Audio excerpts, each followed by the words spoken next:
phone's on mute.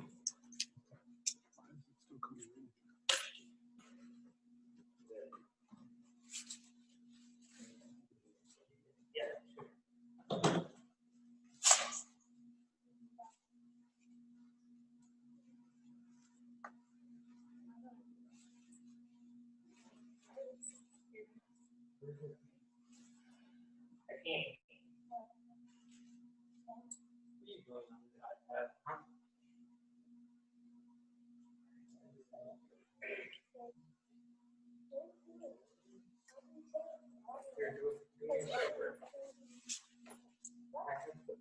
Listen, I have to give this back to my whoever, my brother or my dad, whoever comes in.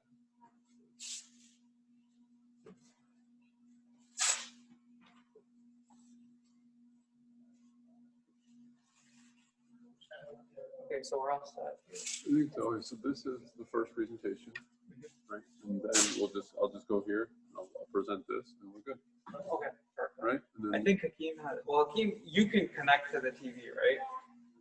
Yeah, he never has a problem. I don't know why probably like. okay, so Hakeem, can you log into Zoom as well?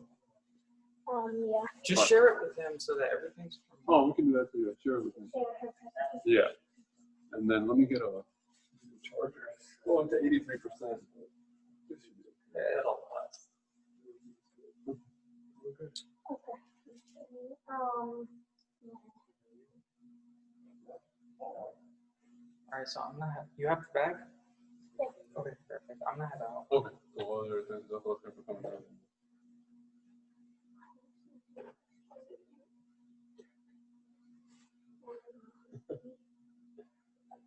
Yeah, it's perfect. So now I can see you guys talking from this screen.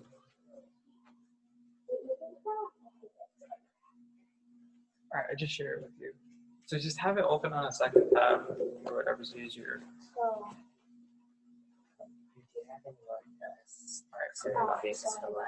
Yeah, those are it. Yeah. I drank one, but the rest are there. Waters? Huh? The waters? The Starbucks, I drank one. No, Oh, the water. Yeah. Oh, the water's still here, right? Can you, Yusuf? He's got a little pack of water. Here, Lisa. Oh, it's not open. Let me go there. All right. So I think we're good. So we got the recording already started. Okay. We got the presentations. Everything's gonna run from here. You sent the third one? Yeah. I should probably put this in. So we have a backup device for Teams. So that if, and one of you is going to monitor How do you share it? one of you is going to monitor the Zoom. Between you and Azar. Yeah. But I don't think Azar's going to be here. He said he has to go somewhere. That's a violation. Go get him. No, he left. No, tell him I want to talk to him. Go grab him in the parking lot. Can't leave. Hakeem, what email did you send it to? Huh? What email did you send it to? Harris. Okay. That's the right one. I haven't gotten it. Did they give you an update, show you everything working?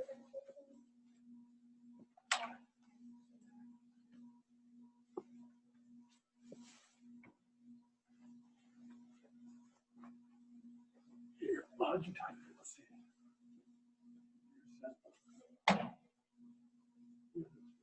You sent it that way. Maybe I'll send it an email that way. Doesn't it? Usually sends an invite like this. Oh, the open and slide in there. Okay.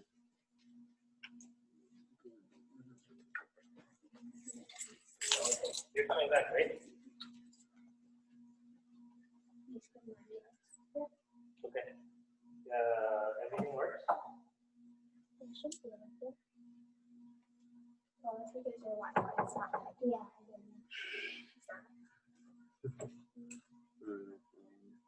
Is this one connected to ICW? No. This was 5G. Is this the And he's going to be able to monitor the Zoom? Yeah, just open it. Perfect. Thank you very much. See you later.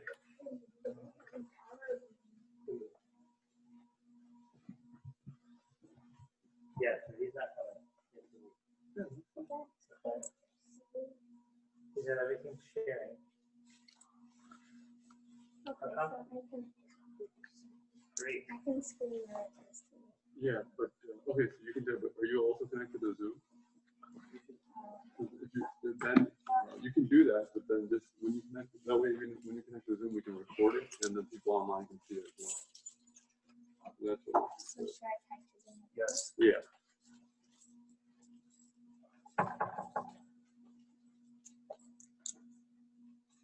Okay, I'm excited. I'm screening it.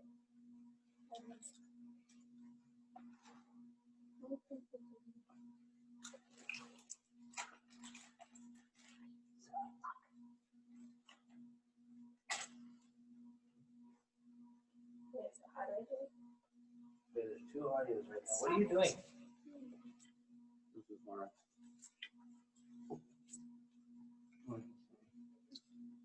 Ready?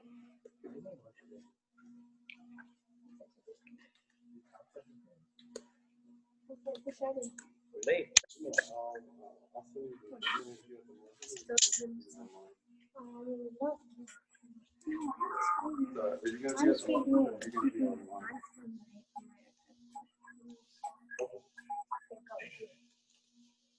Which one are you Oh, okay, perfect. Great. Yeah, let me.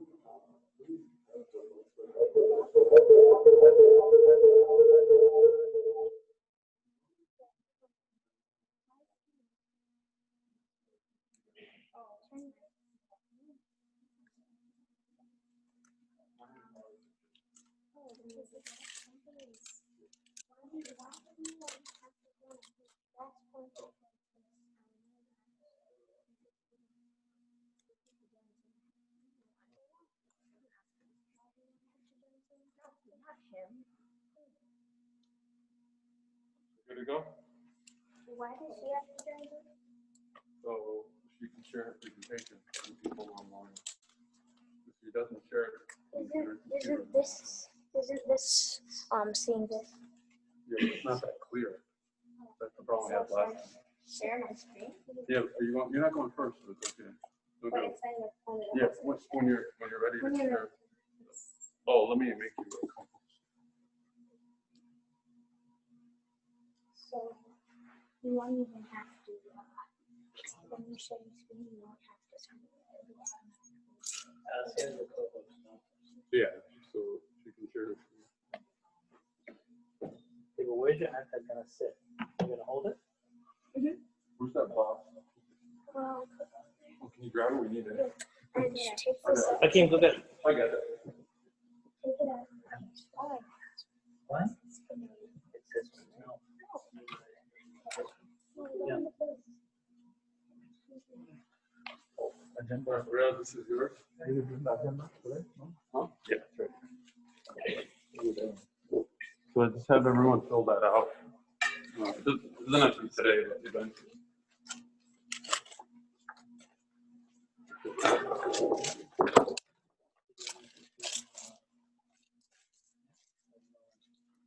Pick it up.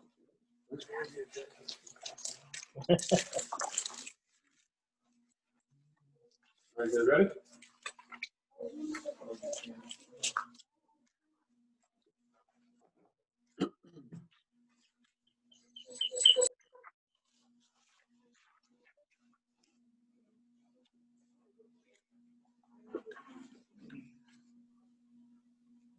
بسم الله الحمد لله والصلاة والسلام على رسول الله. السلام عليكم ورحمة الله وبركاته.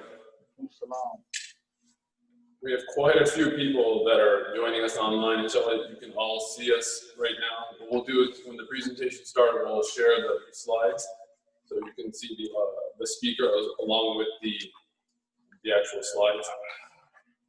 We're going to go ahead. We don't want to get too behind, but today our MC, our Toastmaster for the evening, for the day, is going to be Brother Aslam Hussein. I think it's the first time he's being the Toastmaster. Yes. Is that right? Okay, great. 2 first-timers in a row. So we got Chip Ibrahim who was the MC, so that went really well. Alhamdulillah. We've got 3 great presentations, and it's a great day to be kind of learning and doing some different things. So he'll go ahead. I'll share the agenda here in a minute for those of you that are online. And then as Brother Assam fills it out, we have a couple of open spots. If any of you that are online would like to take on a role, we still have the word master, if you can give us a good word to do. And then the timer as well. So he'll get into that a little bit more. But before we do that, I'd like to bring up Brother Asad, who is our president, and tell him to say a couple of words. Please welcome Brother Asad.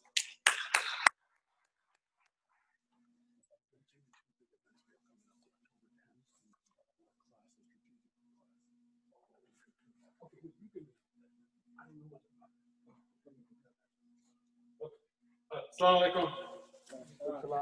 I think I was 1 minute late today. I ended up having to walk. So everybody welcome, inshallah. I'm really looking forward to the speeches today.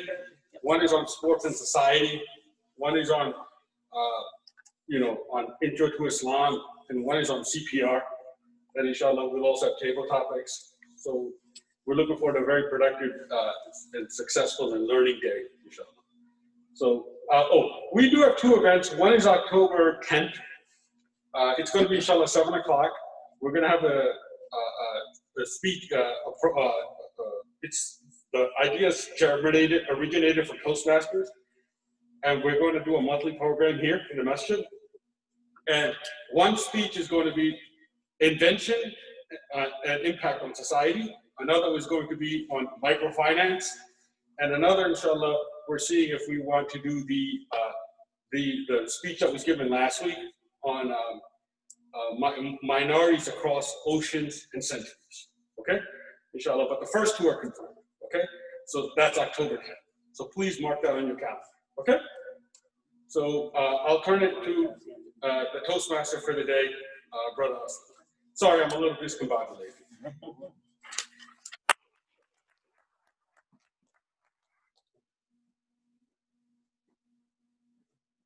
Thank you, Mr. President. They say this mask makes me look like a duck. Not interested in that look. Welcome, everyone. Good morning. Assalamu alaikum. Thanks for joining us today. I have no idea what I'm doing up here, acting as the Toastmaster.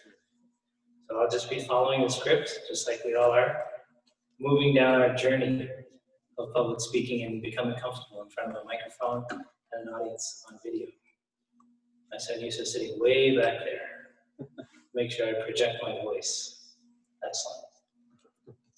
We have a couple of roles that are still open. We have a word master role coming up. Would anybody like to do that? Otherwise, I have to start making assignments. Okay. I'll do it. I see Brother Harris volunteering for the word master.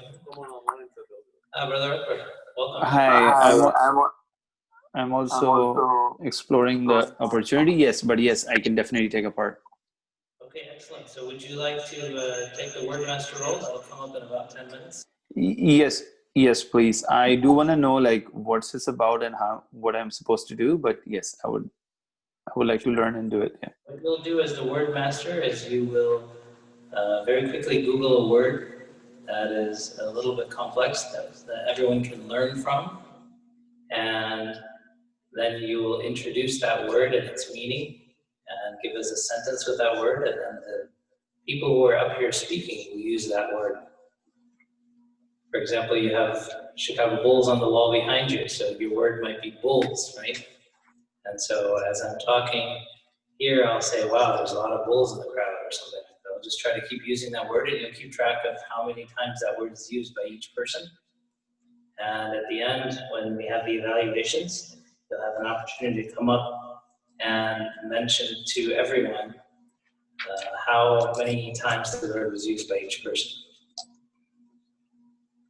Sure, I can do that. Okay, so you have just a couple minutes to Google a word and come up with a definition and a contextual sentence. So I'll move on. We need a timer for today. This role is a little more complex. And we have Hakeem, who's the technology master. assistant technology master, so we won't assign him to be the timer, but looks like Yusuf's going to raise his hand and be the timer. So appreciate that. In this role, you're going to time each person's speech and show a card, red, yellow, green, as each interval passes. So for example, if it's a 3 to 5 minute speech, you will hold up a card at 4.5 minutes, another card at 5 minutes, and another card at 5 minutes, 15 seconds, something like that. So I think you know the role better than I do. I haven't done that role in a long time. We have Brother Riaz as the counter today. That's wonderful. Were you not planning on doing that one? Okay. We can do a dual role with the general evaluator, or we can pass the counter to somebody else. Yeah, someone can take it. Okay, can somebody else take the counter? Sure. Excellent. We're gonna put this one down for that. And it looks like our first speaker just walked in, so we'll give him a few minutes to get settled in. And I'll look at my checklist here. Does everyone understand the role that they're playing and what they have to do? Do you guys have to speak? We don't have to speak. You have a slide deck? Yeah. Can you No, I share? don't have a slide. Huh?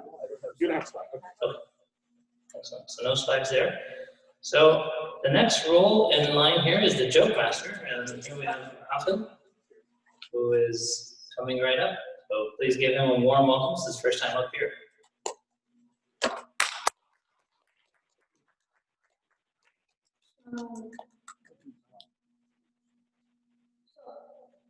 Why should you always stand in the corner when you're cold? Because it's always 90 degrees. Why did the football coach go to the bank? To get his quarterback. So one day, the worker came late to work, and the boss said, "You should have been here at 8:30." And the worker said, "Oh really? What happened at 8:30?"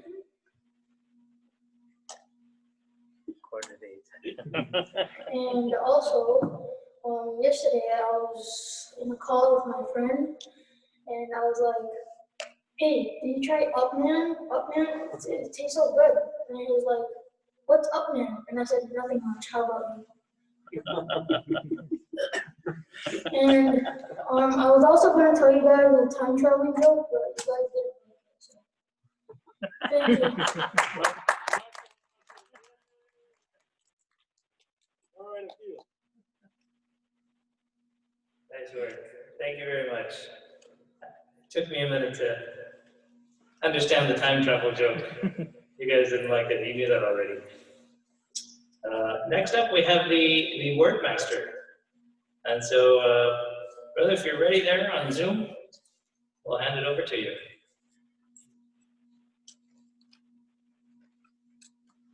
I don't know. I'm not the tech guy. Not presenting anything. Oh, that's fine. Right. Fall on upward. Akbar, are you available and ready for the word Yes, I'm here. Trying to understand. Yeah, I found the word, but I am supposed to explain that word. Then everybody is going to use that word. Yes, that's right. If you can explain the word, give us the actual word and then the translation, and give us a sentence so we understand the context. And then you'll keep track of how many times the word is used. Okay.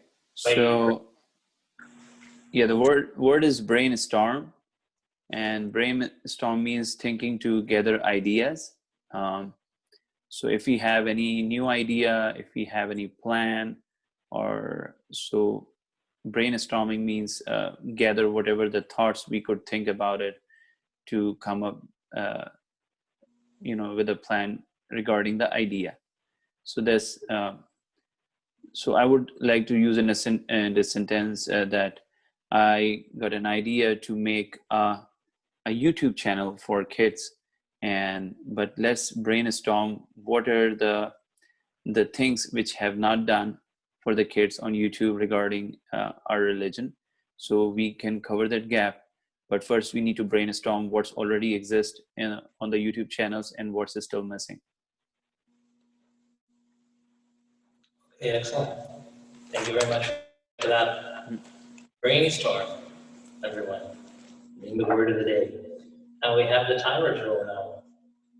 And Yusuf, do you want to give a little background on what the timer does?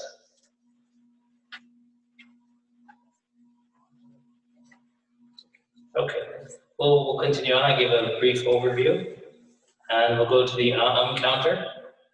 That's when you want to give a full overview on what that role does. Come on up. Okay, I'll continue and explain it. So this role then counts how many times is used by a speech or by any of the speakers, and any of these filler words, which we try to move away from to make the speech more engaging and make the public speaking more engaging. So without further ado, we'll introduce our first speech. Brother Khadija Sheikh is a member of our local community here and is actively involved with Gain Peace, an organization that supports Dawah work. The lights are going to turn on especially for him. Before you do that, can you figure out who's going to evaluate him so that they can get assigned? Yes. Can I ask for an evaluator for Brother Khadij's speech? Is there anyone online that would like to do an evaluation? Evaluation entails Okay, I'll do it. reviewing the speaker, and we'll have Sister Noreen doing the first evaluation, the first speech evaluation. We also need an evaluator for speech number 3, which is going to be the speech by Brother Hussein. Is there anyone online that would like to do an evaluation? Yeah. Assign someone else for speaker number 2. Okay. Okay, so we'll have Harris will do the evaluating for Said's speech number 3. And so we'll look for an evaluator for Asia's speech number 2. I can do 2. Okay. Brother Assad will do the evaluation on speech number 2. Excellent.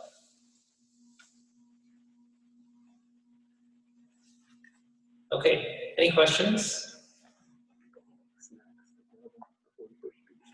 Perfect. I do want to remind the folks here that there are some snacks in the back. Please help yourselves. The snacks are socially distanced by our snack master Yusuf today, as are the seats and the audience here. And so we'll get right into speech number 1. We're right on time, so I have to mind that. Brother Khadir, thank you.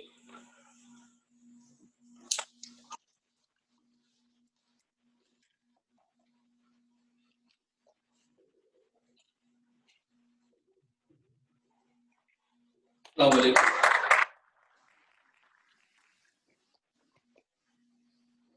I think this round of applause in the beginning of my speech is already kind of supported, and I hope, thank you. So I can take my mask off here. Let me ask you this little question. Let's come to the topic of my speech in the outset. The topic of my speech is what is Islam and who are Muslims. To give you just a little background of this, this is a topic that I will be presenting before a small group of new convert, new Muslims who are basically coming from the Judeo-Christian faith background. So even though it is addressing them as believers and Muslims, but I will be keeping in mind their understanding of religion coming from their previous faith. Every religion has a concept of the beginning of their religion. Like, for example, Christianity can be considered to have started with the advent of the Prophet, peace be upon him. And Jews consider their faith starting not from Moses, peace be upon him, but rather from Prophet Abraham. So they believe that Judaism started about 3,000 years if I may ask, when do you think that Islam started? Those who consider it started with the Prophet Muhammad, peace be upon him, can you raise your hand? Those who think that it started with Prophet Muhammad. Okay. And those who think it went further back, it didn't start from Prophet Muhammad, but it started before that. Raise your hand. I think most of us know that that is the case. So, in other words, it started with the creation of Adam, peace be upon him. Fine.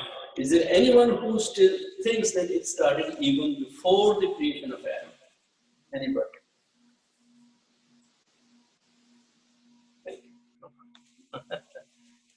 I don't know why I feel obliged that I have to keep it on all the time. Maybe in the moment I see Brother Harris, I feel like I have to keep it on. Anyway, so anybody who thinks it started before Adam, peace be upon him, no. As a matter of fact, this theme is very well pronounced in the Quran, and ulama do definitely point towards it because it is from the Quran, that it really, you can consider it having started before the creation of man. It actually, we believe that Islam can also be considered having started before the creation of Adam, and that was the time when Allah subhanahu wa ta'ala created the souls of human beings, all the human beings who he was going to create from time of Adam till the end of time. And he created their souls and put them in front of him and then asked this question, Alastu bi rabbikum? Am I not your Lord? They all replied, yes, of course, and we bear witness to this fact. With this covenant, the concept of Tawheed, the unity of God, was made part of human subconscious mind. That may be the reason why the pagan and polytheist philosophies and religions of the world have always been a concept of a top God, even though they all believe that there are multiple meanings of God, but they all have some concept of a major, bigger, one top God. Like, for example, the highest god in Greek mythology is Zeus. The highest deity in the Roman mythology is Jupiter. And of course, we know that the Hinduism, even though they believe Brahma, Shiva, and Vishnu are gods of creation, sustenance, and destruction. And then there are semi-gods and demigods, and under them are local lesser deities. But they have a concept of one big, major, one God called Bhagwan. So basically, this inclination of the human mind points out towards this fact that this experience of human souls in the time of the creation with Allah subhanahu wa ta'ala, that it points out towards that fact, and that could be the reason. I'm not saying this is exactly the fact, but this kind of made quite a bit of sense. So coming back to when Islam started. So we believe that Islam can be considered to have started with this pre-creation covenant between God and the creator of between man and the creator of man, God Almighty Allah. And this covenant, as a matter of fact, was established as one-to-one relation between man and creation, man and his God for the first time. Then whatever follows is part of history, and we all know what follows. Adam, peace be upon him, God created, disobeyed, he asked for forgiveness, he was forgiven, and he was sent down to earth. What lesson do we learn? What lesson did Adam, peace be upon him, learn from this experience, and what do we learn from this experience? Many lessons, but I'm going to mention only two. Number one, we belong to paradise. Paradise is our real, original, and ancestral home. Second, what got Adam out of paradise in the first place was his disobedience to the command of his creator. And now, for us to make our way back to our real home, to the paradise, is we just have to do the opposite of disobedience, and which is nothing but obedience and submission. But after Adam and Eve, peace be upon them both, living on earth, for a long time after them, people stayed as a monolithic community of faith, worshipping Allah alone and practicing a way of life that was left to them by Adam, the first prophet. But then, as people moved away from Adam by decades and by centuries, their connection with God grew weaker and weaker. They fell into confusion and conflict about their faith in God, and their faith became less and less relevant to their practices of their life. And I think this is quite a familiar situation with us. We can readily identify ourselves. The more we stay within the community of pious believers, it reflects in our own character. Adnan We adopt that, ICW में अच्छा चल रहा था एक programme जाके आजा and the closer we stay in the community of believers, it keeps our faith and our practice strong. Anyway, with the passage of time, they started to abandon the worship of Allah alone. Many even started worshiping their dead forefathers. They even started worshiping their dead forefathers, basically out of reverence, using their icons and images of them. That was the time when God Almighty intervened.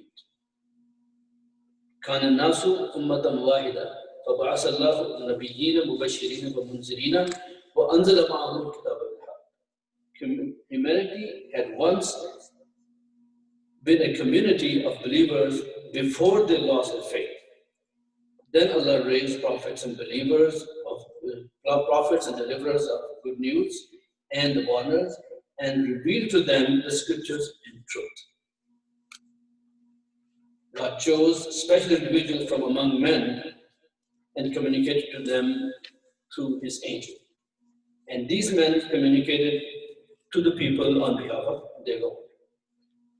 These individuals, special individuals, are called prophets and messengers.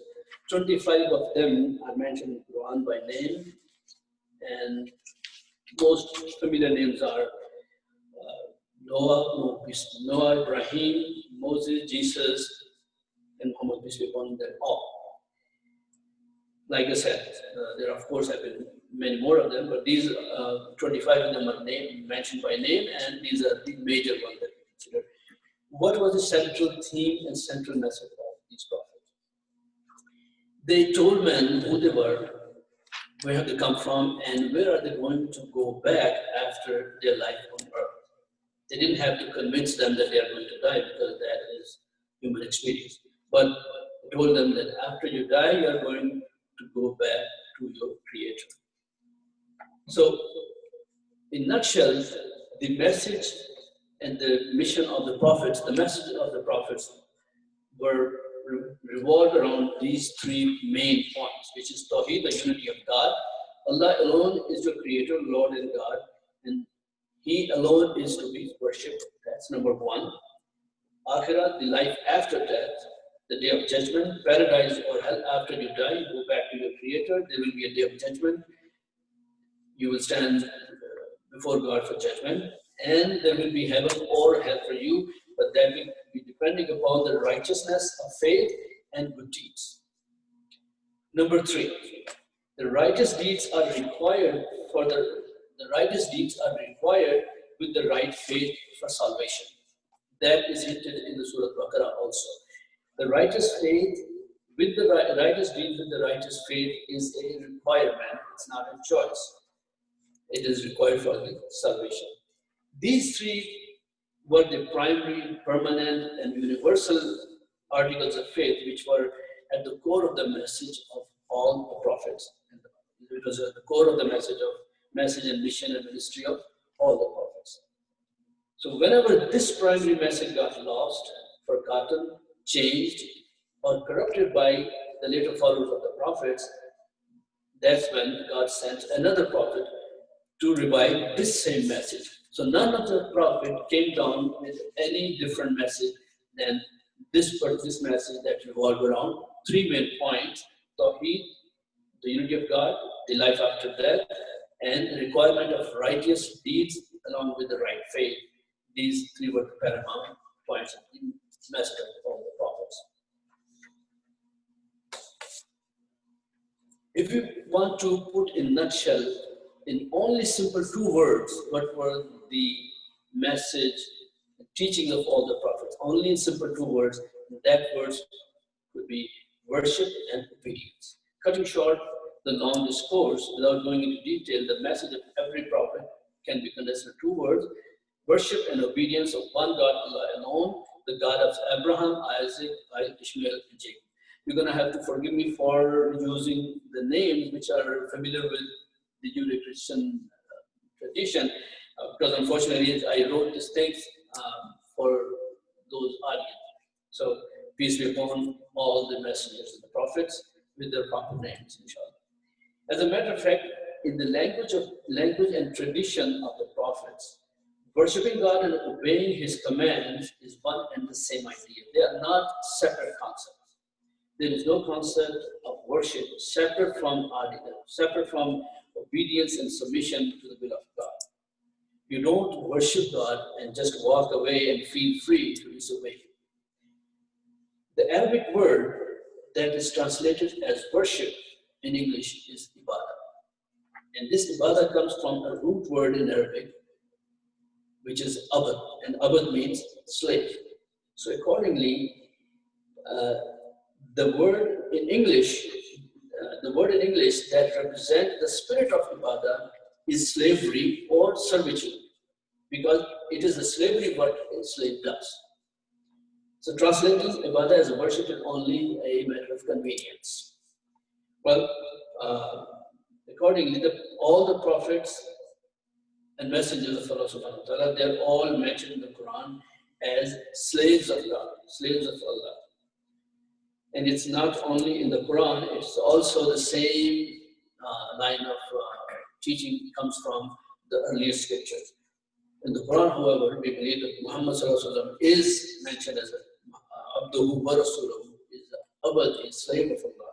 And another example is for the Prophet Jesus, peace be upon him, where in Surah Maryam, he is quoted to have said, Inni Abdullah, Atani al-Kitab, wa ja'alani nabiyya. Inni Abdullah, I am the slave of God. Atani al-Kitab, he gave me the book, and wa ja'alani nabiyya, and made me a prophet. We come across a similar concept in Old and New Testament about Prophet Moses and about Prophet Jesus, peace be upon him. Like, for example, in the Moses, peace be upon him, is mentioned in a verse in Genesis. It says, Moses, the slave of Elohim. Moses, the slave of God, slave of Elohim. So he was a prophet and he was a slave of God. And actually, the Hebrew word for the slave is exactly the same word as in Arabic, which is abad. We just write in English as abad, but it is the same sound and same meaning. And in the book of Acts, in chapter 3, verse 26, from the New Testament, about Jesus upon him, it is said that for you first, God raised up his servant Jesus and sent him to bless you by turning you away from your wicked ways. So clearly, he is mentioned as the slave of God, servant of God. A slave does not have a will of his own independent of his master. He is in complete submission and obedience to the will of his master. He doesn't have a will of his own. This attitude and behavior of giving up your independence, your will, choice, liking, and desire, and submitting all together before the will of your Lord is called Islam. So this attitude and behavior of giving up your independence and submitting all together to the will of your Lord is called Islam. And a person with such a submissive behavior, a person who adopts such a submissive behavior is called a Muslim. So Islam, in a simple word, Islam is submission, and Muslim means a person who has submissive attitude and submissive behavior before his Lord. Linguistically speaking, Islam is a noun from the word self, S-L-M. Islam is a noun from the word self, which means to submit and surrender to a higher authority. And Muslim is an adjective from the same word, S-L-M, self, which means someone with a submissive and obedient behavior. It's just like the word cooperation. The word cooperation is a noun, which simply means the act of cooperation, the act of working together. And cooperative is an adjective, which means a person who has an attitude and behavior of cooperation and working together with other people. So Islam is submission, and Muslim is somebody who is submissive and obedient. From this understanding, it should be obvious that all the prophets and their followers are clearly mentioned in the Quran as nothing but Muslims because of their submission and their obedience. And followers of all those prophets, and Noah, Ibrahim, Isaac, Jacob, Moses, and Jesus, peace be upon them all, who have followed the teachings of the prophets faithfully, they are mentioned in the Quran as Muslims. I have a sheet. I will share with you all those verses wherein these prophets and the followers of all these prophets are mentioned as Muslims.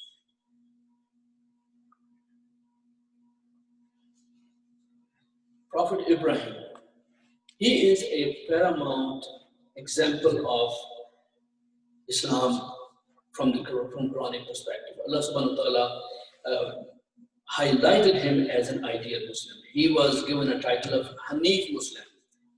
What's a Hanif? Hanif means pure and single focused.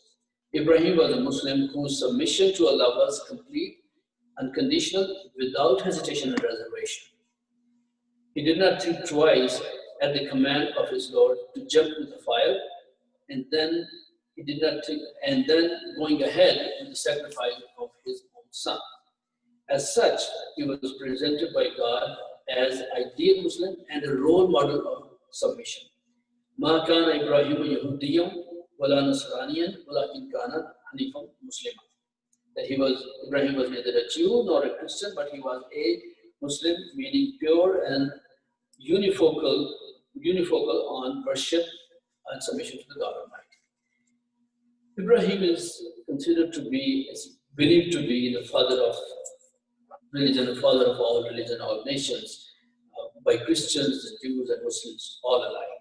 But his legacy as the father of nations that mattered to him was not his genetic inheritance and his bloodline. Instead, he was much more concerned with the transmission of his spiritual legacy of worship and submission to the God Almighty. The path of submission that Ibrahim adopted for himself, he wanted to make sure that his later generation stayed on the same path. وَوَصَّى بِهَا إِبْرَاهِيمُ بِبَنِيهِ وَيَعْقُوبَ يَا بَنِيَّ إِنَّ اللَّهَ اصْطَفَى لَكُمُ الدِّينَ فَلَا تَمُوتُنَّ إِلَّا وَأَنْتُمْ مُسْلِمُونَ. He advised his son Ishmael and Isaac to make sure that they live and die as a Muslim. And his son Jacob, Yaqub, on his turn, he did the same thing. He advised his son the same thing. Actually, this concern of his grandfather Ibrahim of the continuity of the legacy of Islam was so much ingrained in the mind of Jacob, Yaqub al-Islam, that he wouldn't take a chance on this legacy fading away in his later generation, in the later generation of children of Israel. Quran mentions that إِذَا حَضَرَ يَعْقُوبَ الْمَوْتِ إِذْ قَالَ لِبَنِيهِ مَا تَعْبُدُونَ مِنْ بَعْدِي قَالُوا نَعْبُدُ إِلَهَكَ وَإِلَهَ آبَائِكَ إِبْرَاهِيمَ وَإِسْمَاعِيلَ وَإِسْحَاقَ إِلَهًا وَاحِدًا وَنَحْنُ لَهُ مُسْلِمُونَ. When death approached Jacob, he asked his sons, "Who will you worship after me?" They replied, We will worship the same one God who is your Rabb and Rabb of your forefathers, Ibrahim, Ismail, and to him we all submit as Muslims. I see the red light there, and I think I have to stop here. Unfortunately, next time around I will be a little better prepared about my time.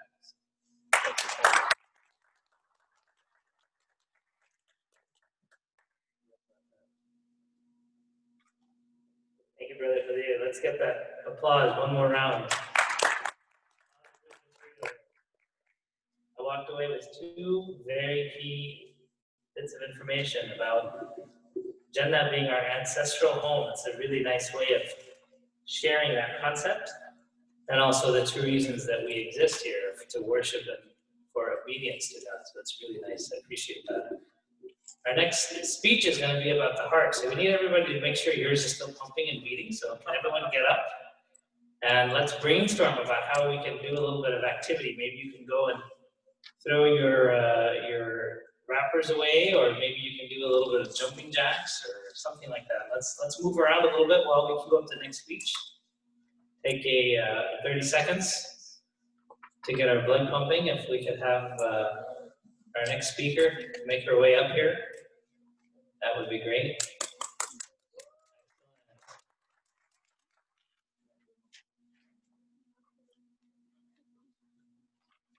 Boy, I tell you, there is not a lot of movement here in the room. I don't know about online, but there is definitely not a lot of heart beating going on here.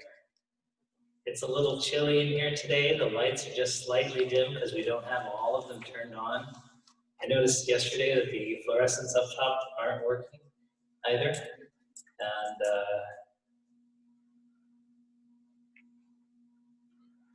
we have 2 new roles that we've assigned for this week's meeting. We have 2 tech masters, the technology master and the assistant technology master.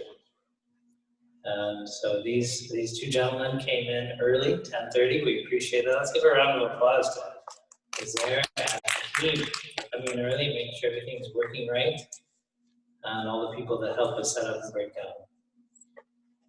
We encourage those of you that are online to come in and join us as well. The seats are set up 6 feet apart, and inshallah, we run every 2 weeks on Saturday mornings.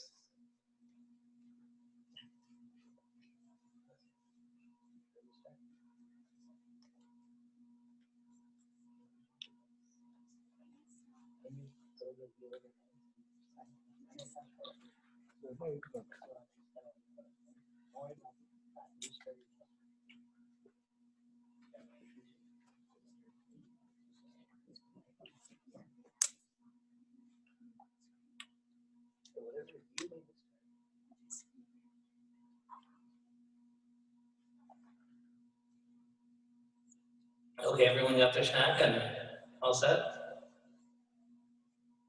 It doesn't look like the number of snacks has decreased. Is that because I haven't made my way back there, or we need to brainstorm ways that we can do this? Okay, so our next talk will be by Asya, and she's a 7th grader at Hadley Junior High. She is giving a talk on jump-starting a heart and the role of CPR and why it's important. Let's give a warm welcome to Asya. This is her first talk here.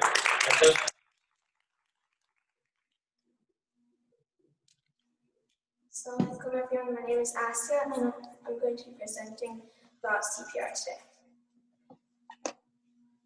Have you ever had to use CPR on anyone before? You can just shout out your answer.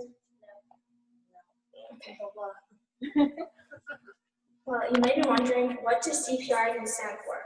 C stands for cardio, which is the heart.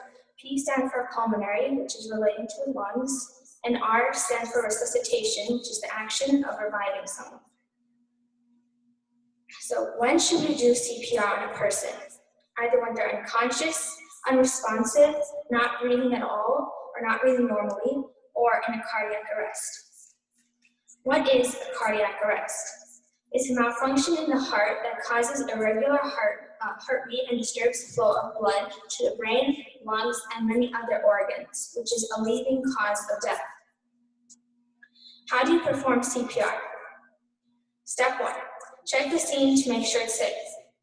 Step 2, talk and determine. Approach the victim and determine if they're conscious or unconscious.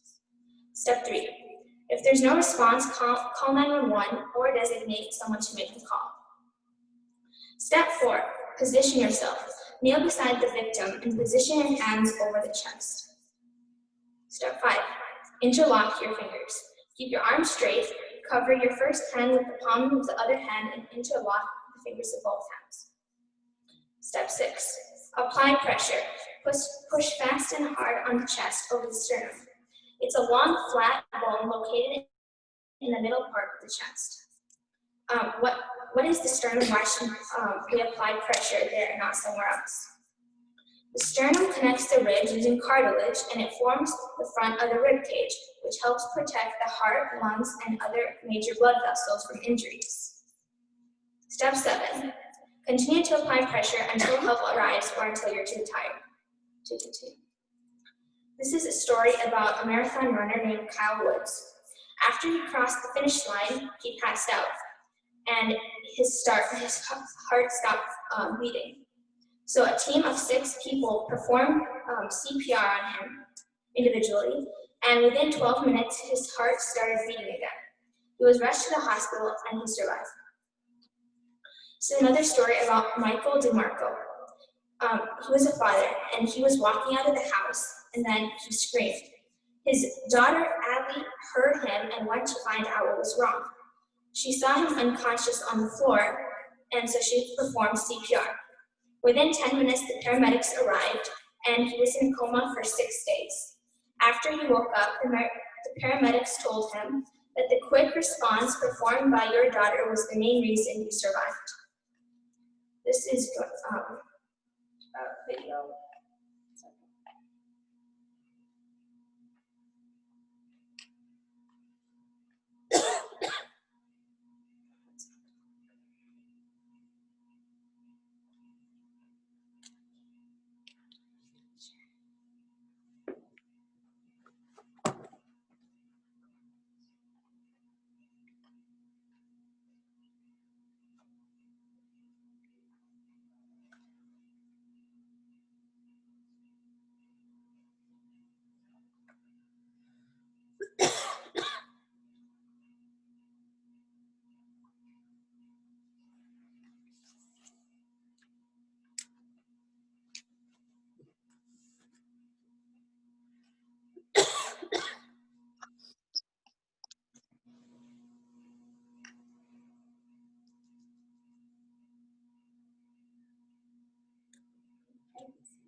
So why is CPR important to perform?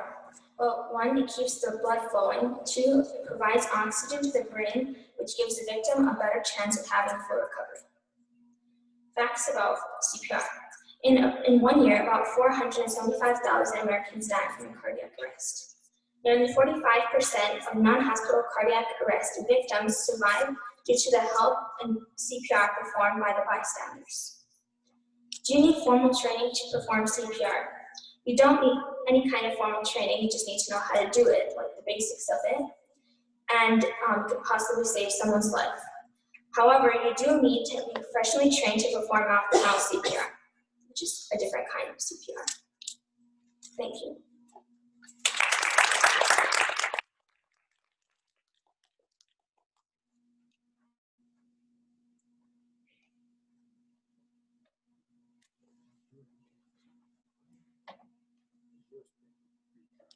Put another round of applause there. Well done.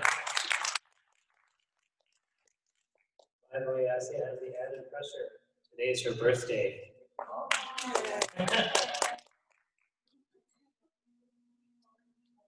I wasn't supposed to say that, oops. Our next speaker is Sayed Koshal. And he's going to speak about sports as a metaphor to society and about Black athletes' protest. And he's taller than me. Let's welcome Sayed. All right, assalamu alaikum everyone. While we get that up, I'm just going to go ahead and give my speech because we're already running behind time. But let me ask you guys a question. What are some of the notable events that have taken place over the last couple of years in sports in terms of athletes protesting? Does anyone have an idea? Right, there's one. So Colin Kaepernick protesting about 4 years ago almost regarding the national anthem and the flag. Let me ask you guys another question. When an athlete has athletes, they all have platforms, so what do they use their platforms for? They have a voice, so what do they use that for? Making money. So making money is one of them, but that's their job, so they're gonna get paid. Traditionally, athletes well, does anyone have another idea besides Brother Aslam? To speak up. Yes. Right, that's an excellent point right there, to have other people listen to their opinions. So I just touched on Colin Kaepernick. Now, when he was asked, why did you kneel 4 years ago? He essentially said that I'm not going to stand up for a flag, which is a symbol of oppression and tyranny, different things that have continued to face American society that have been issues in the past that people do not want to talk about, partly because the public education system in this country doesn't do a very good job of educating people. So now let's go to 20 years before Kaepernick. We had someone by the name of Mahmoud Abdul-Rauf, aka, Chris Jackson, who converted to Islam, changes his name to Mahmoud Abdul-Rauf. He, like I said, protested about 2 decades before Chris Jackson. So back in the 90s, NBA player, he comes to a compromise because he says, listen, I'm not going to stand for the national anthem because of a lot of the same reasons that Kaepernick did, right? You can see him there in the picture. When he comes to the compromise with the NBA, they're like, look, just stand, but you can make your own prayer. Now, his protest goes and creates a divide in the Muslim community because it asks, well, is the protest Islamic or un-Islamic? These are the divisions that take place. There's a documentary about this very protest on YouTube. It's only about 55 minutes long. I encourage all of you to take the 55 minutes out. Go ahead and watch it because there's a lot of interesting points in there that we as Muslims need to take away. Because we have, in our own communities, we have the converts, and then we have people who came to this country from Muslim countries, correct? Like, my grandparents, they came from Pakistan. My dad came from Pakistan. Us that have grown up in this country, families were Muslims. Our whole thing was that we were expected to come here and have solutions to issues that Mahmoud Abdul-Rauf was protesting about. We did not expect the converts to know what to do in this situation. Now let's talk about the value of a protest. We saw this with George Floyd, and then what we've seen is George Floyd, Breonna Taylor, Ahmaud Arbery, a lot of major sports organizations. If you watch football tomorrow, you'll see a lot of players wearing like BLM, stands for Black Lives Matter, a patch or something showing their support. What's the value of a protest? Number one, it's going to bring someone together, a group of people together for a common purpose. Now, when I say the word purpose, we have to understand that there needs to be, what are you protesting? You have to ask yourself 3 questions. What are you protesting? How do you plan to protest? And why are you protesting? The how is really a major key there because we have to ask ourselves, are we going to protest peacefully? Or are we just going to go ahead and riot and loot and do all the things that the regular media was showing because that's what's going to draw in viewers? And it seems that if you notice with any protest, there's always something, a new one that's brought to the forefront every time. And typically, people do not catch on to this until prominent figures are willing to state and voice their own opinions about it. And in this case, it was the athletes. So people did not think about certain issues until Colin Kaepernick started to protest about it. Mahmoud Abdul-Rauf was doing it 2 decades before. In the same documentary, people are asked, well, do you think he should be protesting the flag? And people are like, well, look, this is the irony of this. One guy gave an excellent answer. He says, this is the irony of this country. I may not believe in the same things that you do, but you have a right to state your voice and your opinion. Now, what's the common goal behind these protests? It's to bring change to something that needs it. So in 21st century America today, what took place over the summer, the common goal that all these athletes have is they want to go ahead and influence a system that's been in place for 400 plus years and will continue to be in place until there's specific groups that are willing to change it beyond BLM. We hear in this country all the time, land of the free, home of the brave. We've all lived here for a long time now, so we should know what this means. Essentially, it's like, yeah, you have freedom, you're brave, you're going to go out and voice your opinion. Now, let's talk about these protests from the perspective of an African-American athlete. Let me show you guys a story, or I'll tell you guys a story. There was a basketball player, one day he was driving, and he gets pulled over by the police. And the police checks him and everything, asks for license, registration, etc. As soon as the guy hands him his license, the police officer goes, checks it, realizes, oh, this is a famous basketball player for this specific basketball team in my city. So I'm going to go ahead and let this guy go because now there's someone that's a special stature. The reality is that if he was just driving, then he's considered to be just another person. This happens with all these athletes. When they're in uniform and whatnot, they're special people. When they're just out driving and the police can't see from a distance who they are, obviously they're going to get stopped because, again, they're just another person. The thing is to these athletes, what Colin Kaepernick did was protest domestic issues, but people decided to spin a narrative on it and say, well, we're going to make it about the flag. What are the domestic issues? We're talking about racism, and the biggest thing about police brutality.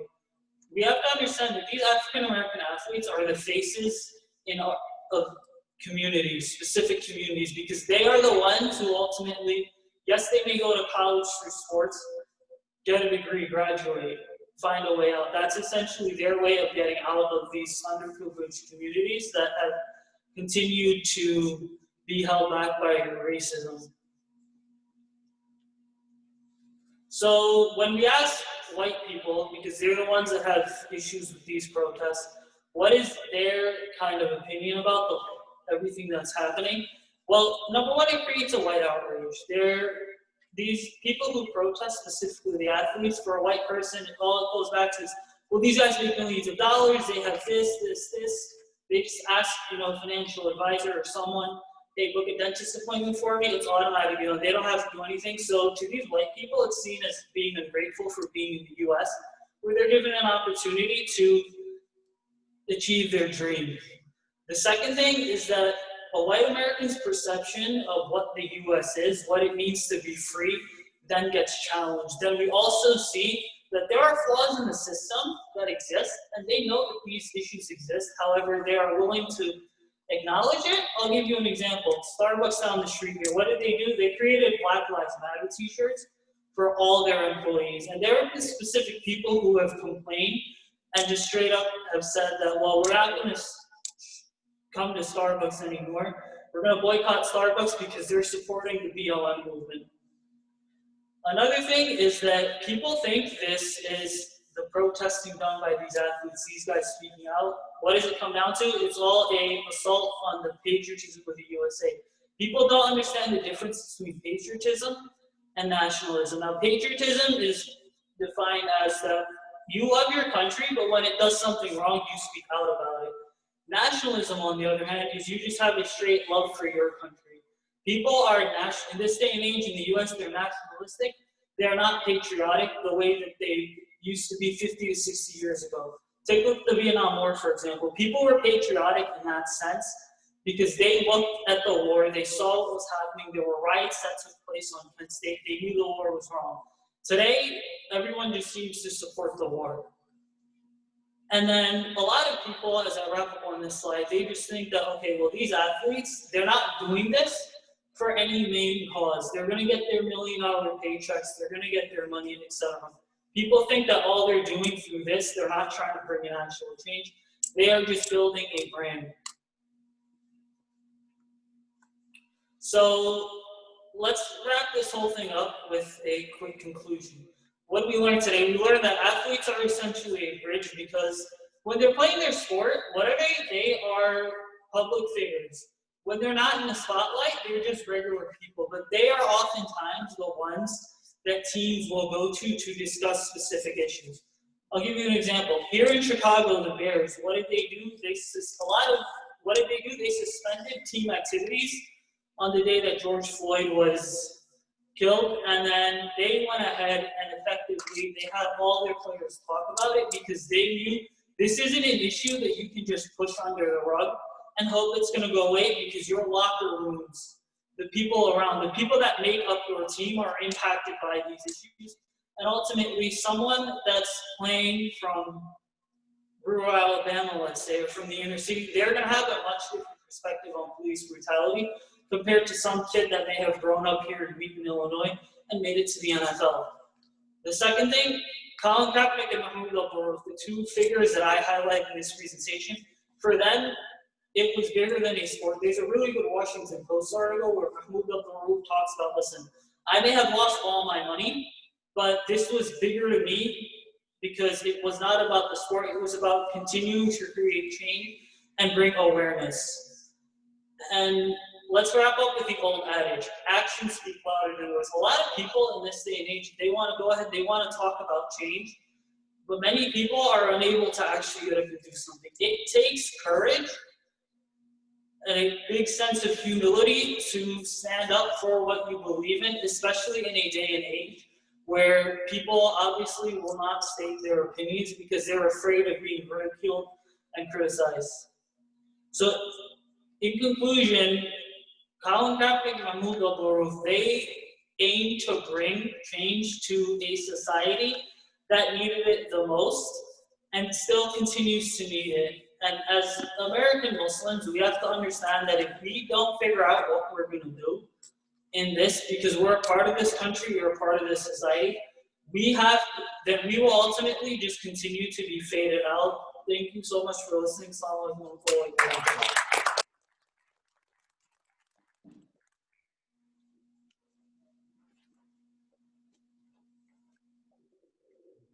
Well done. Thank you. So have another round for him as well. Minute ahead of schedule. We'll get Brother Assad up here. See what he does with that minute for table topics. Thank you.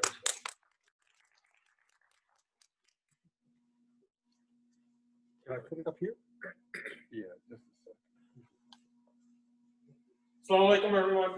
So this is the most interactive part of the session, and so I think this is going to having to be broken into two table topics. So we'll inshallah start. I'm going to ask a question, and anyone online or in the audience, please raise your hand and answer the question. So today, the theme for table topics is virtual world versus real world.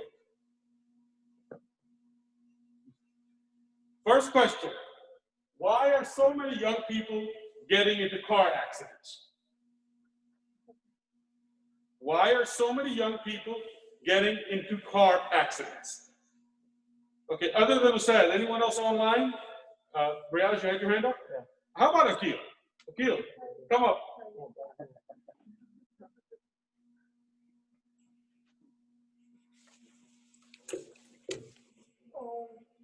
I think it's because they only started driving for just maybe a year, even less than a year. Okay, so you're saying people haven't been driving long. Is anyone online interested in chiming in? Okay. Saying the distraction. Okay, Hakeem? Young people are having the courage to come up, so. Maybe because Speak louder. Maybe because they're not paying attention to the road or texting while driving. Okay, very good. Okay, who else would like to take a crack at that? Sister Asma, then Brother Kabir.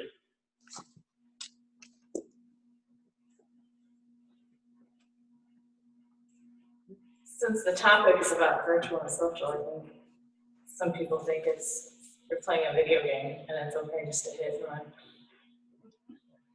Very good, Brother Kabir. And someone online just gave an answer, one-word answer, distraction. Yeah, this is Akbar. Yeah, go ahead, Brother Akbar. Yeah, so these days, as your topic says, they're more into the virtual world than in the real world. Okay. Which means distracted towards the virtual world. Okay. All right, very good. Go ahead, Brother Kabir. I believe the young people are driven by the spirit of competition, dominance, and overcoming the competitors. So that probably is playing in the back of their minds. Okay. All right. Mashallah, mashallah. Okay. We're 3 minutes into this, and see, again, as we build on each other's ideas, you see what begins to happen. Why are young people so bored now? Because the way they act is they're the first generation in human history to ever be bored. Speak up. Either because they don't have enough work to do, or because they have too easy work and they finish it quickly. Okay. Who else? Yes, sister. If you can introduce yourself. Okay. Just mention your name, that's all. My name's Nan, and because I'm stuck at home, there's nothing to do at home, really. Okay. All right. Okay. Any other ideas why young people are bored? Okay, Usaid. Brother Asad, can you repeat it? We could not hear what she said. Oh, the question is, why are young people so bored now? Okay? No, I heard the question. I did not hear the response from the respondent. Oh, from Sister Iman, that they're stuck at home. Basically, I think she's saying because they're stuck at home social distancing and due to COVID. Okay. It's okay, you can talk loud. All right, so young people are bored at home mainly because all they do is sit there for 6, 7, 8 hours a day playing video games. They go from phone to iPad to PS4 to PS5, back to phone, iPad, and all of a sudden you look up and they do not know where the day went. In the old days, especially when I was a kid, we used to have our cousins come over and we would just play outside all day. I know there's certain people here, like my dad, brother Elson, brother Haris, they can attest to that as well. You just played outside all day and you came inside when it was time to eat dinner or make namaz, that is, or pray. That's not the case anymore.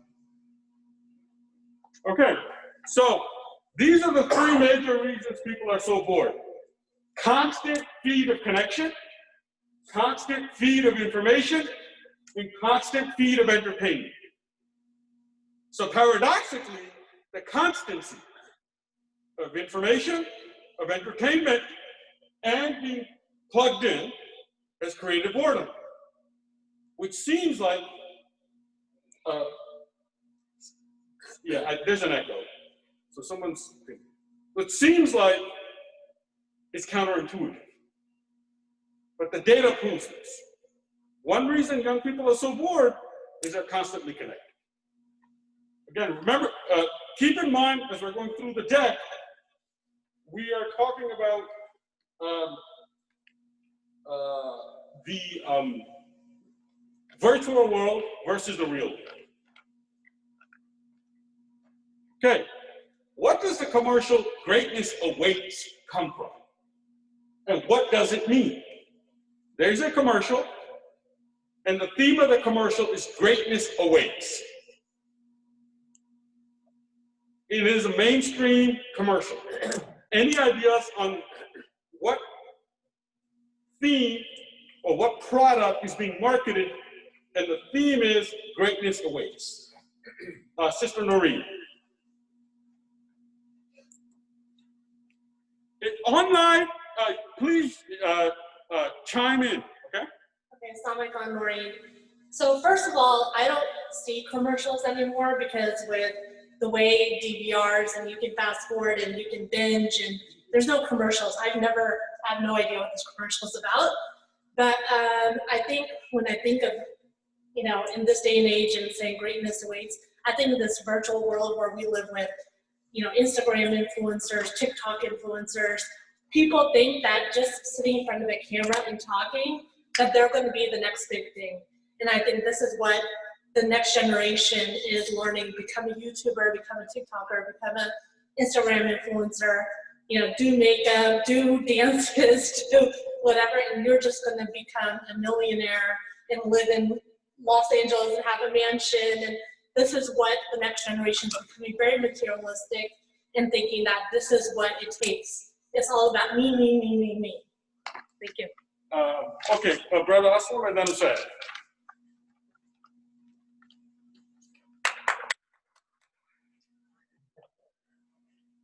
Come on, one more round of applause.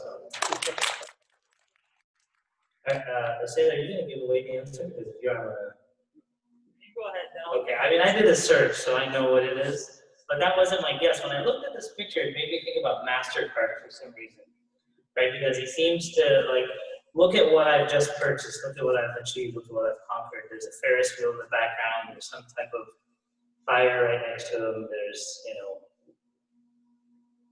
a helicopter and cars and things like that. So, you know, it's mass consumption and blatant materialism is what it made me think of. Greatness awaits because you can just consume. Very good. Okay, Osam. Yeah, and you're not allowed to Google the answer unless I say Google. I didn't give away what it was. So greatness awaits is the slogan for Sony's PlayStation branch. Every single commercial that they have, it ends with greatness awaits. Their whole marketing gimmick behind the slogan is you can sit here for hours and hours and hours, play video games, and then through the video game, you will achieve great things that you know you cannot do in real life. Okay, so that is the answer. PlayStation is the most popular video game system in the world. Their tagline is greatness awaits by playing video games. Okay, can you be great in the virtual world? Sister Noreen touched on some points, Usad has mentioned, brother Aslam has mentioned. That's a question. I just want everyone to contemplate that for a little bit. Anybody else would like to chime in? Don't be shy, you're among friends. It's better you make mistakes in front of us than when you become an executive, you don't make mistakes. Okay, anybody have a comment on this, or should I move on? Sister Asma.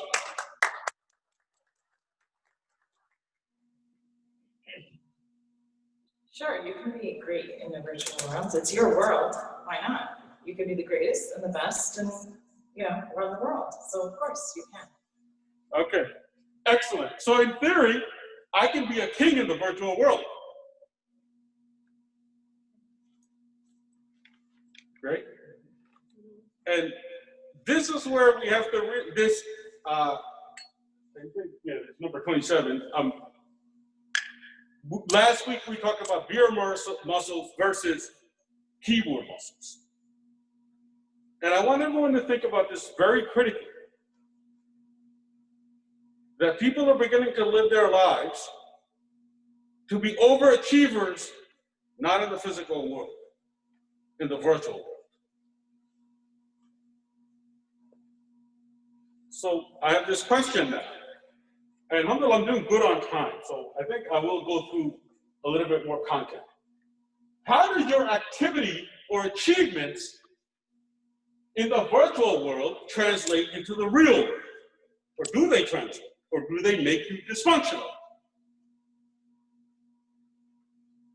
Now, this requires some intellect, some thinking. So it's okay to be quiet for 10, 15 seconds and think about it. And again, if you're online, please feel free to chime in.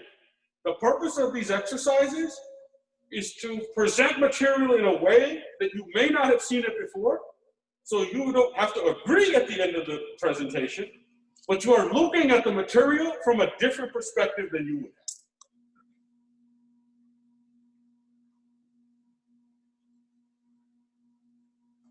would. Yes, Hakeem, and then Sister Noreen.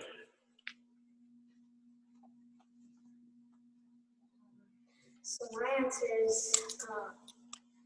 if you're like good at something, like if you're a gamer and you're good at it, then it could, like if you post a video of you winning a game on YouTube or something as an achievement, then it could have an effect on people who watch it or something. You may become famous or something like that, but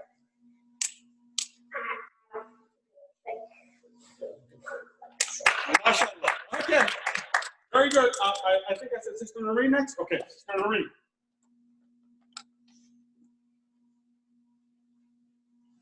So I believe that when you're in the virtual world, you're able to project yourself, just a certain part of yourself, to the virtual space, to the virtual audience. They don't see you in everyday life. They're seeing you in front of a camera, talking about a topic, being a subject matter expert, for example, about it. Maybe it's gaming, maybe it's Islam, maybe it's, any topic that you want, and you're able to project yourself as, I'm an expert on this topic, and you should listen to me, and look, I'm so, great because I'm talking about this. But then when you look at the person in the real world, as Muslims, we are supposed to look at people and judge who they are by their character. How are they treating their family? How are they active in their Muslim community? Are they good to their neighbors? Are they good to their families? These are things that matter. So a lot of times people show one thing, but there's something else, and it's so easy to do in the virtual world, and it can become very dangerous, where people are possibly using Twitter, Facebook, whatever, to maybe talk about political agendas and whatnot, and causing disunity in the Muslim community, for example. And people are thinking that this person has a platform, they are well-spoken on this, but really what they're doing is causing division and fitna. So I think, yes, you can, but it can be very dangerous. So that's all. Okay, Michael, very good, very good. And so you can be great in the thing. And if there's, look at here, come up. One comment is, write this down, living versus performing. And we'll go into it, inshallah, some future table topic. But right now, Brother Kadir. A while back, I used to play cricket video games, and honestly, I really convinced myself that if I go out now, after 35 years, then I will be much better, and I will not need a trainer to hit my strokes.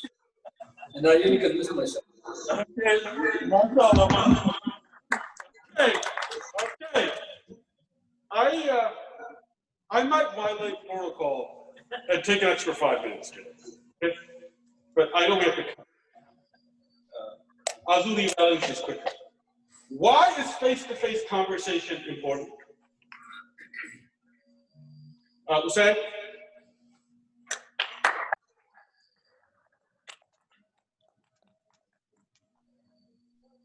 So face-to-face conversation is important because it helps improve your oral skills, communication skills that you not be able to acquire by texting somebody in another room or literally. Brother Kadir?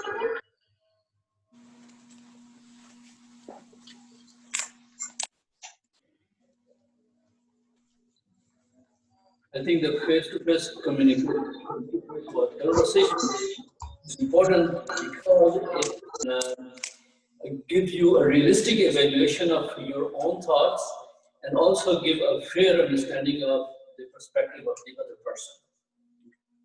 Sister Asma? Very good. I'm very happy with the interactiveness today. So I used to be a recruiter, and we really liked interviewing people in person because you actually get to know their body language, and majority of your communication is your body language. Whether you're actually looking at them in the eye, talking, if you're real, or you're just making up stuff. So I really believe that it's important to have face-to-face communication. So the very first question in the presentation, why are so many young people getting into access? Now, the consensus answer was distraction, and that is an answer. But a big part of it is, if you have an 80-inch screen TV in your house, and you are playing the race car video game, then when you get your driver license, you can't separate the virtual world from the real world. So the hours and hours and hours of playing a race car, when finally you start actually driving, you've conditioned yourself to drive a certain way.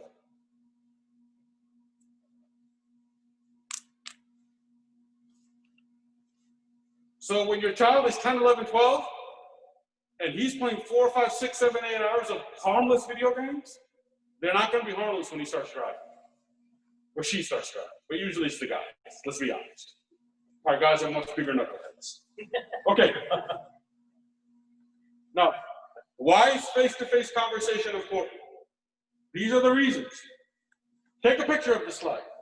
You can take out your phone. I won't consider it disrespectful. One, it's the most human and humanizing thing we do. Even when you meet a stranger, face-to-face, right? Even at 2, you're fully present and you learn to listen. 3, it is a cornerstone of early development. Again, what is the theme? Virtual world versus real world. You're in real trouble if your child is learning vocabulary from the TV at the age of 2, 3, 4, and not from mom and dad.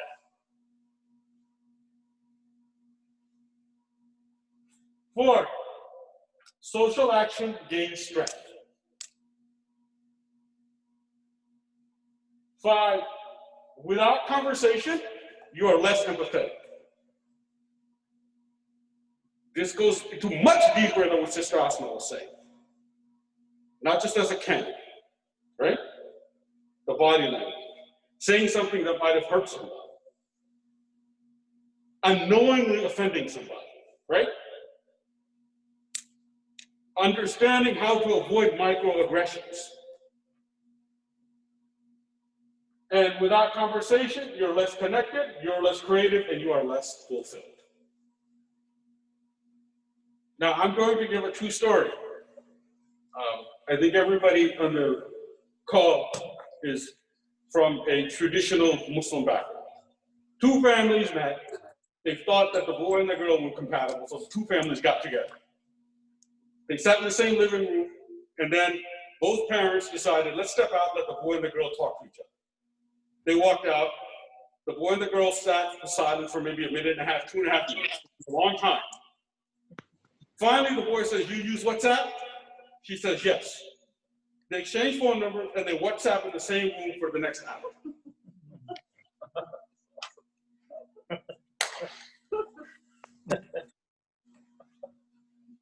So this is not a circus.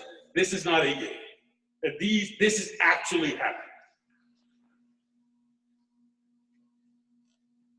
Now, someone like that, I don't know, are they capable of deep, meaningful relationships? And they can't complain that the parents are forcing them into a marriage.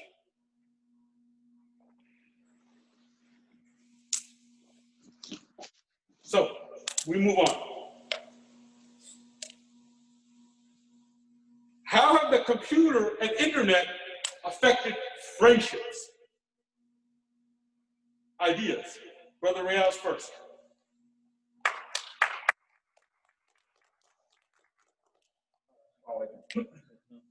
Actually, yes, it did affect the friendship a lot because of the openness of the Facebook and inventing those kind of issues, where when we interact with our friends with those Facebooks, they were showing you the wrong face. Like, they're not showing the real face of it. Whereas if you look at their Facebook posts and everything else, you would really know their inner heart, what they're feeling about you. So probably they're just speaking again. They might say you are a friend, but not really. Something like that, like Facebook and LinkedIn, will make you feel that relationship is bad. Excellent. Our colleagues or friends from online are not chiming in. We're not ignoring you, so please do chime in. Okay, Brother Hassan.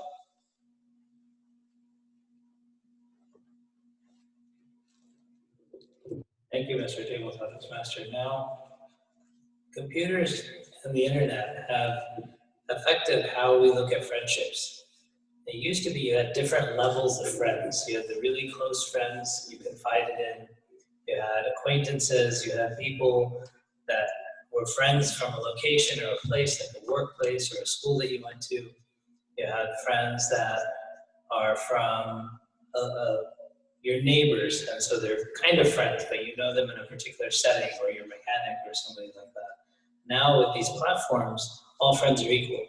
Anything that you post is now open game for everyone to respond to. So, you know, there's the concept of the evil eye, there's the concept of, you know, having things for certain people, right, keeping things private but within a limited circle and things like that. And these concepts are now gone. Once you post it, it's out there. In fact, sometimes the whole world can see it. And so the nature of friendships have now, in my opinion, become more shallow because you have to work that much harder to retain those close ties with certain people. Otherwise, everybody is, quote, a friend. Very good. Excellent. Comments on the chat? Oh, yes, sure. So, Brother Horace, can you read out the comments on the chat really loud?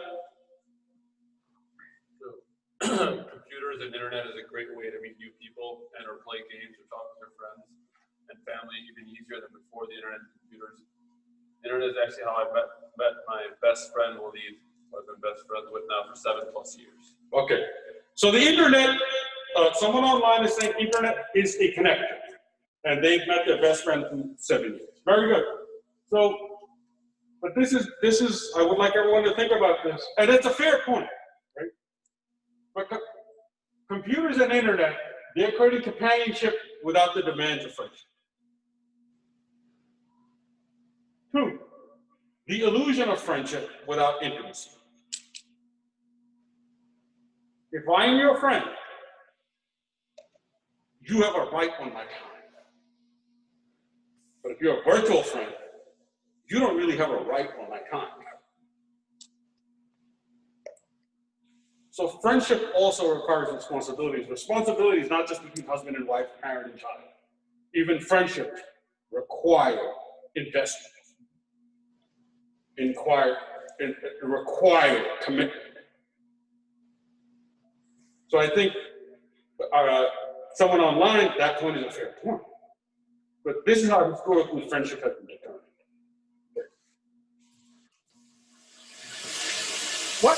What do people desire?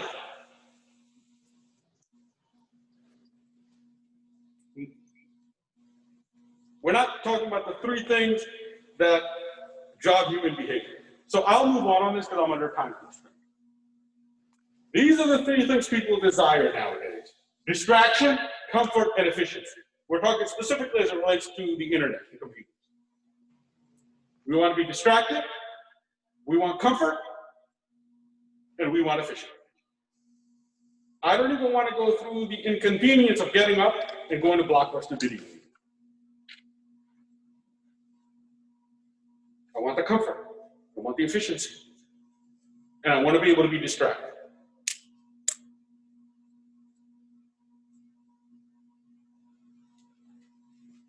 What does that lead to? This is what it leads to. When someone that is very deeply immersed in the virtual world, look, in the virtual world, you encounter scoundrel wizards and spells. You can be die and be reborn. And in the virtual world, you know in your mind or heart, it'll work out in the end. Now, if you are conditioning yourself with that 2, 3, 4, 5, 6 hours a day, and that is not an exaggeration, all the parents in this room know this, right? How are you conditioning yourself? And someone from that world, when they deal with the real world, real people can be unpredictable.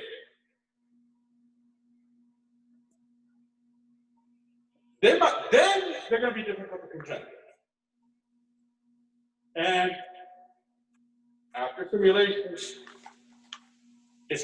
you will become more dysfunctional. Now, I'm not giving a fatwa against the internet, okay? There's going to be somebody who says, oh, I learned to look around on the internet. Okay, that's not what we're talking about. So be intellectually honest. Understand, when you are so deeply immersed that you are more of your free time is immersed in the virtual world than in the real physical world. This is an inevitability. Okay, so I will end there. I would emphasize, very first question. One reason young men, especially, are getting in car accidents is they're playing race car games.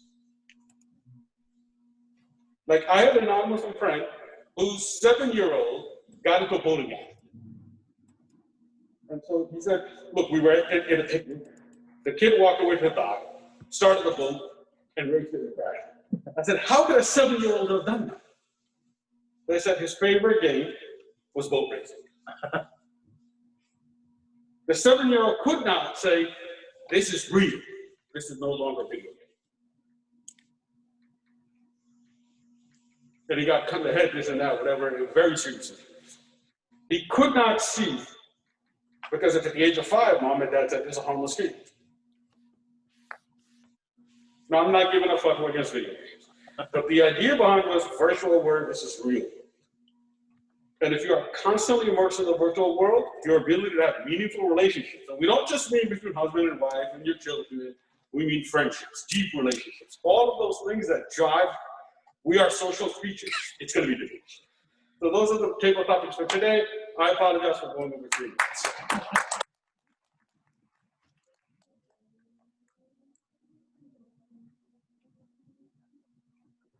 Well, I have those are the excellent table topics, and as a general evaluator, I am a general evaluator today. So I will be evaluating all your speakers here. I'm going further on it. I will be telling at the end the whole evaluation part of it. First, let me call the first speech. The evaluation for the first speech, Noreen.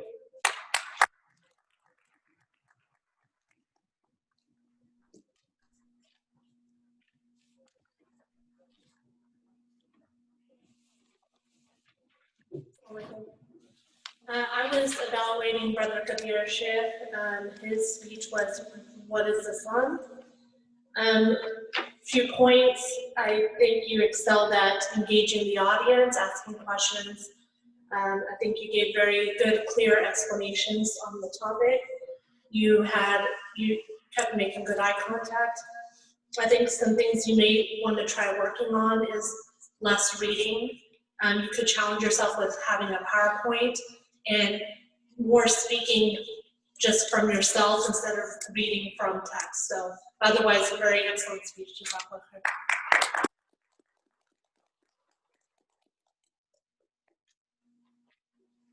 Thank you, Sunray. Next, the next evaluator for the second speech is Gurasa.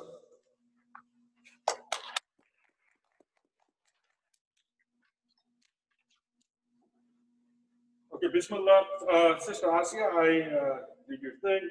Alhamdulillah, congratulations, making the effort to present. This club, we really emphasize young people's involvement. So I'm following the formula. Clarity, I gave you a 4 out of 5 because it was very clear, your words were clear. Vocal variety, I gave you a 3. Eye contact, I gave you a 3. But I think you were at a big disadvantage. There's no podium, so you had to hold the laptop. So you can't use your arm. So I think it's not really fair that role, but I guess I'm just following. Okay? That's why the gestures are a 2. But you're not in a position to do gestures. The audience awareness, you were definitely aware of your audience and who you were talking to. I thought you were very comfortable, especially for your first speech. I would give you a 4.5. Okay? So mashallah. And you did engage the interest. Okay, has anyone done CPR? Okay?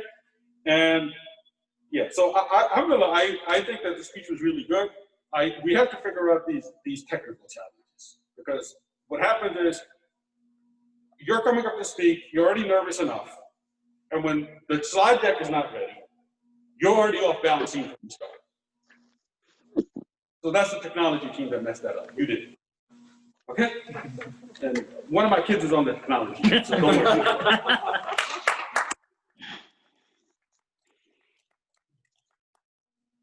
Thank you. I think from going forward, like we should fix the technology issue going forward for next time, inshallah. And I will call Sister Asma for grammarian remarks. Oh, third speech. Third, yeah. Yeah, you wanted the third speech, sorry. And Harrison, Harrison to the evaluation of the third speech. Thank you, Mr. General Evaluator and fellow Toastmasters, and most especially to say it. What a great speech. You had excellent slides, and it seemed like you memorized all 20 minutes of the speech. That was really good. You didn't look at notes once. You didn't have any notes. That's really difficult to do because I've given 20-minute speeches and I have 6 pages of notes. So great job there. This was a very formal presentation. You talked about sports as a metaphor for society, Black athletes protesting. So with such a professional speech, you want to be able to dress a little more professionally. So I would do that for your next speech. Put the title of the video that you're talking about in your speech. I didn't see it anywhere in the slides. You talked about it a little bit, and maybe it was there, but it got lost in some of the verbiage. So add that. If you want us to watch that 55-minute video, you referenced it a couple of different times. Make sure it's prominent in the slide so we can either take a picture of it or we can remember. I would slow down a little bit. You went through a lot of information, but you never paused in between when you were speaking. Like you talked about that really cool story about the basketball game. So take a pause, slow down a little bit, and then mention the story, right? And then you mentioned also about the Starbucks protest. I wasn't sure how that tied into the presentation. Was that a good thing that it happened? Was it a bad thing? Was Starbucks the good person in this scenario, or were they the bad person because they were just taking advantage and trying to just print out those shirts and just kind of they forgot about the whole Black Lives Matter protest.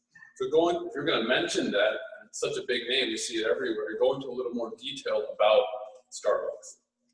And overall, I mean, this was a great speech. You talked about the common goal of the protest, which was to protest racism and police brutality. If that's the goal of these protests, mention that right at the onset, not 10 minutes into your presentation. So if you add a couple of these things, inshallah, this will become a very good presentation. It's already good, it'll become great, inshallah. And then lastly, just end with some audience questions, get them engaged. This is such a heavy topic, get them involved right away, and you'll be good to go. Wrap it up there. Mr. General Evaluator. Thank you, Harrison. And I'll be called upon Mr. Asma for the grammarian remarks.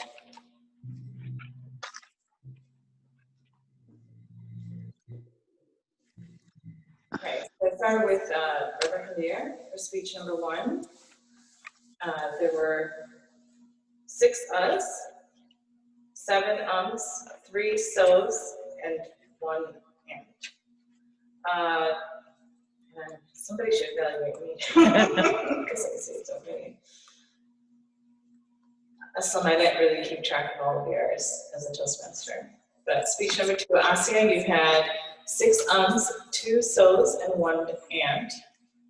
Usaid, you had 3 so's, and I'm not sure if now is considered a distraction word, but I guess we'll have to brainstorm on that one. Table topics, I had Brother Asad having 1 2 ums, 3 so's. Akhil having 2 ums, 1 so, and 2 likes. Hakeem, you had 4 ums, 1 so, and 1 and. Akbar, you had 2 us and 1 Brother Khadir, you had 1 Iman, you had 1 Good job coming up here. Usaid, you had 2 so's. Noreen, you had 1 5 ums, and 2 ands. Aslam, you had 2 us. For the Riaz, you had 2 us. And for the evaluation part, Noreen, you had 4 ums in your evaluation, 1 so and 1 and. Brother Asad, you had 1 Brother Haris, you had 3 so's and 1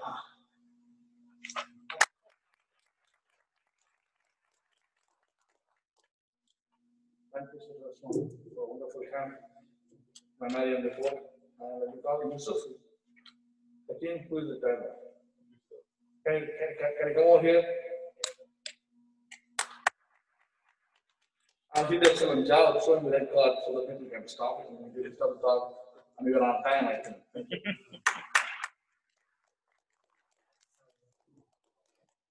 So, Brother Kadir, the first speech, you were supposed to have 20 minutes. You were slightly over time at 20:53. Asia was within time at 5 minutes, 30 seconds. Brother Said, 13 minutes, you were within time. For the table topics, I wasn't really able to keep up, but I did manage to time the first 9 table topics. Clean, the first one, you were under time, 21 seconds. Number 2, Hakeem, under time, 28 seconds. Number 3, Brother Kadir, 35 seconds, also under time. Number 4, Said, 45 seconds, also under time. Number 5 was Sister Noreen. She was within time at 1 minute, 3 seconds.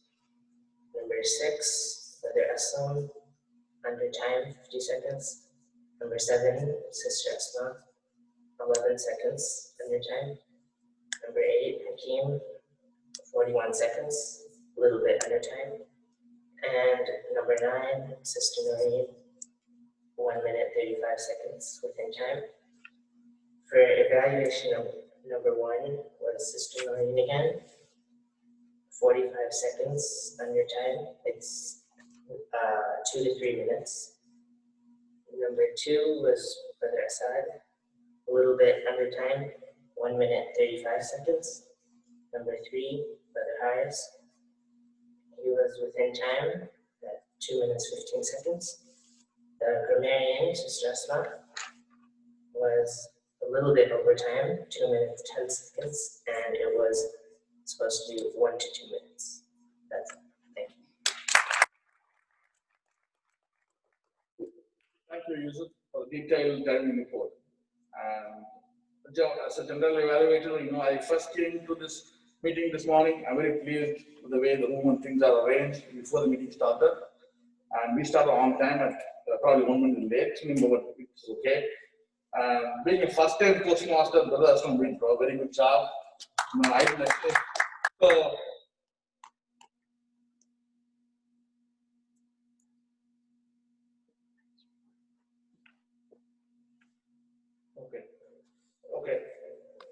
I think it's not in the list agenda. I missed the World Master Akbar. I want to, ask him to give his report of the World Master. Brother Akbar is online. Hi, can you please repeat the question? No, you just want to give your report about your World Master, like how many people use the words. I counted. I think this word brainstorming got repeated 5 times, including myself. Okay, thank you. Yeah, I want to go tell you about that. Brother Akbar immediately took the word master role, which was empty, which no one took it up, and he really brainstormed to get that word. Brainstorm. Thank you. Thank you for the timer, to excellently manage, for the whole meeting to be on time. And the joke master was excellent today, especially the last one about time travel. One thing we need to improve the next time to introduce our new guests to everyone. So I think we should improve on that.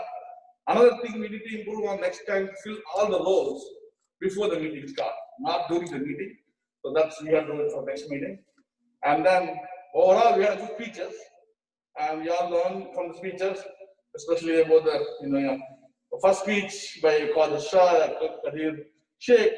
He taught us how to give dawah to non-Muslims. I learned that from him. And Sister Asia, I learned the CPR. How important to learn, how important to train ourselves for the CPR. Thank you for that speech. And then third speech about the Uzaid speech. Wow, this is a very great speech. I did not hear the better explanation because the patriotism was nationalism before.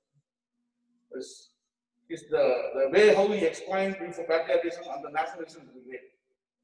And probably we should have one more speech. Video games should go about next time. Thank you for the table topics. And as a club vice president, you know, like we have, now I think probably we have some, we are new member, Mohidin Hanifa, who has joined as a new member. You know, he will be joining next time. He is online. Mohidin Hanifa, can you tell about yourself something? Hey, Assalamu alaikum, Brother Yas. Happy to join this club. So actually, this club was introduced to me by Brother Riaz and Brother Aslam Sayyed. So whenever I used to... 1 minute. Are you able to hear me? Yes. Yeah. So this is Mohidin. So I'm basically from India, and myself from Tamil Nadu, where Brother Riaz hometown as well. So I'm a IT project manager. I'm working as a Scrum Master in one of the IT company, and I have been totally 15 years of experience. So I have been part of Toastmaster Club when I worked in Coles, so which leads me to join. I moved from Milwaukee to Chicago back again. So I asked Brother Riaz any club to join. So he told me that we have a Toastmaster Club in ICW, and then I spoke to Brother Aslam as well. So he already added me in the group. So it's a long time pending. I used to come for a meeting, but inshallah next in-person meeting, I will join and will participate act accordingly in any of the roles from going forward. Jazakallah khair, brother. Yes, for the opportunity. Yeah, thank you, Brother Mohidin. Yeah, we hope to see you next time here. Thank you. Inshallah. Yeah, and we call Sergeant Adams to close the meeting. No, let's just make one, because we just. Okay, yeah, the meeting is adjourned. Thank you. Yeah, let's just adjourn. Okay. Okay. Jazakallah khair. Jazakallah khair. Thank you, everyone. He's always speaking. Jazakallah. Chicago.